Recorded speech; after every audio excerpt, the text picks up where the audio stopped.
In this video, we will explore prepositional phrases.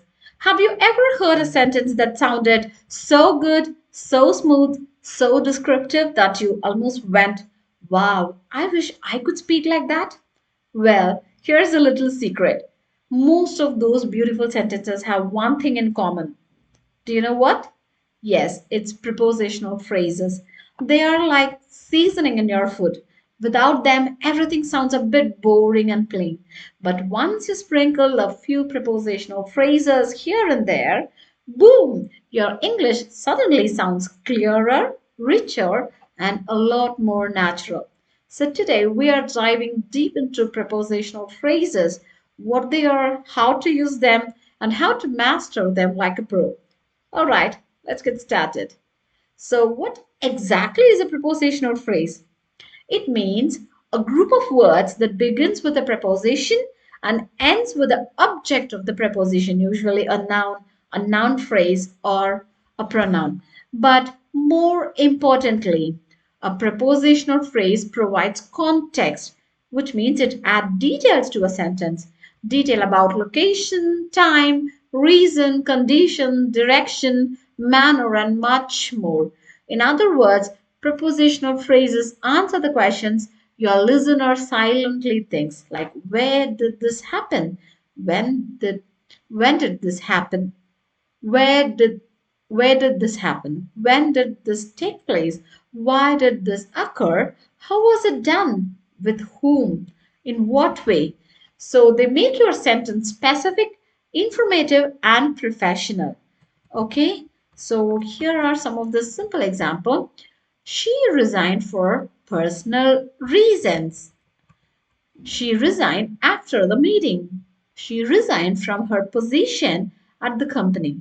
She resigned in the middle of the conflict. So if we say the sentence as she resigned, that also makes sense, right? But when we are using when did she resign, why did she resign, all these details, then here every version gives a different meaning and all through prepositional phrases. Okay? And prepositional phrases are essential because they help you make your sentences clearer. So instead of vague statements, you can give precise information. And to sound more natural in English, native speakers use prepositional phrases constantly. Add professional details, so especially in academic, workplace, or formal communications, and avoid over long, complicated sentences. They allow you to add information without creating long clauses, and it helps connect ideas in a very smoother way because they help transition between concepts in a very logical way. Okay, and let's see where we can use the prepositional phrases. So the phrases commonly appear in descriptions in order to describe settings, locations, conditions, and situations, and in professional communications like email, reports, presentations, and instructions. If you're using any narrative or storytelling, that time also you can use this to build the context and clarity. And for academic writing, in order to state the reasons, the methods, sources, or time references. And for everyday conversation, we naturally use them when explaining anything. Okay, so we have some of the types of prepositional phrases here. First one is phrases of location or phrases of place. So this one tells us where something is happening. At the conference room, in the parking lot, near the entrance, within the community, or some of the examples I'm giving, okay, for location or place. And phrases of time, this one tells when something happens. For example, during the discussion, after several attempts, before the deadline. Got it? And phrases of direction of movement, as the name suggests, this express movement toward or away from something. So, like toward the main gate, or if you're saying into the building, through the tunnel. So, these are phrases of direction or movement. And phrases of manner describe how something is done, the way, what it has been done, how it has been done, like it has been done with precision or this has been done in a very professional manner. So these are some of the example of phrases of manner. And for cause or reason, yes, for example, when they are explaining the reason or the cause, like because of the delay, due to unforeseen circumstances, for economic reasons. Okay, and phrases of purpose. This one explains why something is done. So this has been done for further clarification. The event has been postponed for safety purposes, for the sake of convenience. So these are some of the phrases that we can use in order to reinforce purpose. Okay, and phrases of condition, yes, give conditional context, like under pressure, in case of emergency, like that.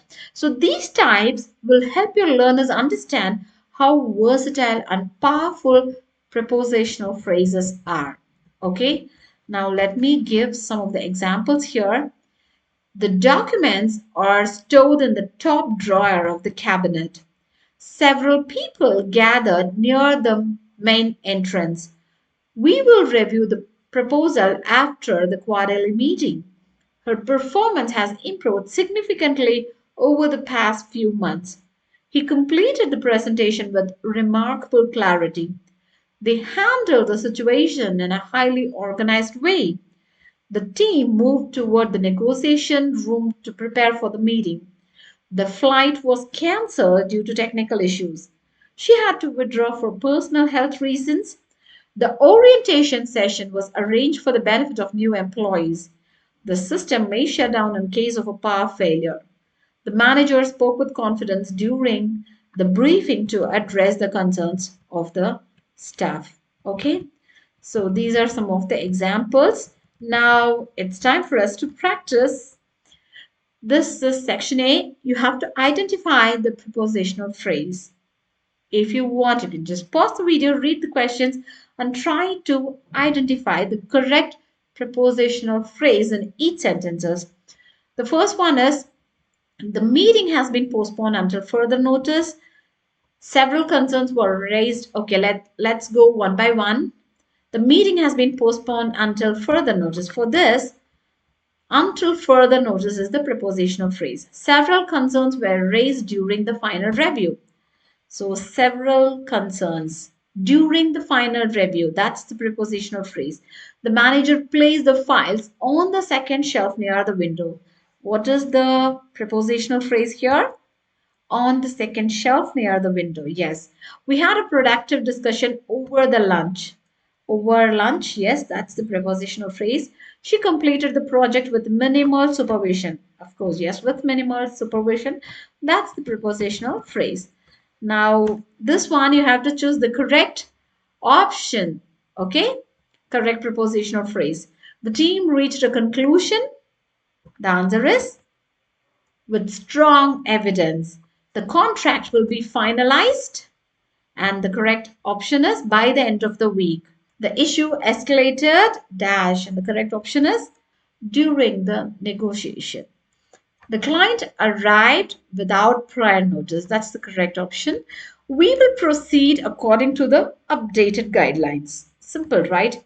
Okay, so this one is fill in the blanks. Now here the CEO made the announcement dash. You need to choose the correct prepositional phrase from the given list. The CEO made the announcement during the annual conference. The employees expressed concerns about the new policy changes. Of course, every time the employees express concerns, right? The package will be delivered within the next 48 hours. She handled the situation with exceptional professionalism. The proposal was rejected on the basis of insufficient data. Now, I think it is very clear for you, right? How to use and when to use the prepositional phrases in order to make your English sound more professional and in a fluent way. So that's all for today's video. Kindly like, share, and subscribe for more English tips. See you in the next video. Bye bye.